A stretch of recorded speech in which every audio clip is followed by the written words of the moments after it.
Best friend ସାଙ୍ଗ ଗୋଟେ କହିଲା ମୋତେ, କହିଲା ଯେ ମୋ ମନକୁ ଯେଉଁଟା ହେଉଛି ମୁଁ ସେଇଟା ଫାଲତୁ କଥା ଯାହା କହିଦେଉଛି।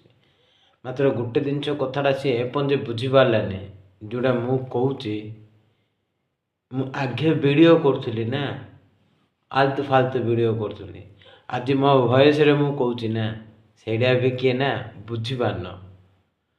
ସେଇଟା ପାଇଁ ନା ଭଲ ପାଇଲେ ବେଶୀ ଭଲ ପାଇ ଯଦି ମରିଗଲା ନା, ତମେ ତ କେବେ କହିବନି ସେ ଭଲ ପାଉଥିଲା ଜଣେ ମରିଗଲା ବୋଲି।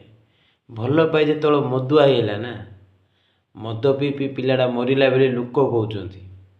ମାତ୍ର ସେ ମଦ କ'ଣ ପାଇଁ ପିଇଲା ସେଇଟା ଆଜି ପର୍ଯ୍ୟନ୍ତ କିଏ କହୁନି କି କିଏ ଜାଣୁନି। ମଦ ସିଏ କ'ଣ ପାଇଁ ପିଉଥିଲା ସେଇଟା କିଏ ଜାଣିଥିଲା କି ନାହିଁ। ମାତ୍ର ଭଲ ପାଉଥିଲା ବୋଲି ସେଇଟା କିଏ ଜାଣୁନଥିଲା। ମାତ୍ର ସେ ଏମିତି ଭଲ ପାଉଥିଲା ଯେ ଜୀବନରୁ ଅଧିକ ତାକୁ ମନରେ ରଖିଥିଲା।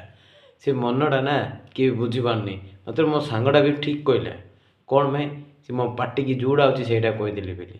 ଭାଇ କ'ଣ ତମକୁ ବି ଲାଜ ଲାଗୁଛି ନା ଲାଜ ଲାଗୁନି? କ'ଣ ପାଇଁ ଭଲ ଏମିତି ପାଅ ଯେ ଯାହାକୁ ଆମେ ଛାଡ଼ିଲା ପରେ ବି ଆମେ ଖୁସିରେ ରହିପାରିବା। ତା ଶରୀରକୁ ଭଲ ପାଅ ଭାଇ, ତା ମନକୁ ନାହିଁ। କ'ଣ ପାଇଁ ବୋଲି ଆଜିକାଲି ଦୁନିଆ ନା ସେଇଆ ଚାଲିଛି। ଶରୀର ସୁଖ ଦେବା ପାଇଁ ବୋଲି ହଜାରେ ଅଛନ୍ତି, ମନରେ କିଏ ଭଲ ପାଇବ ବୋଲି ଜଣେ ବି ନାହିଁ ଭାଇ। ତମେ ତାକୁ କେତେ ମନ ଦେଇ ଭଲ ପାଅ, ସେ ତୁମ ଲାଇଫ୍ କରିବନି।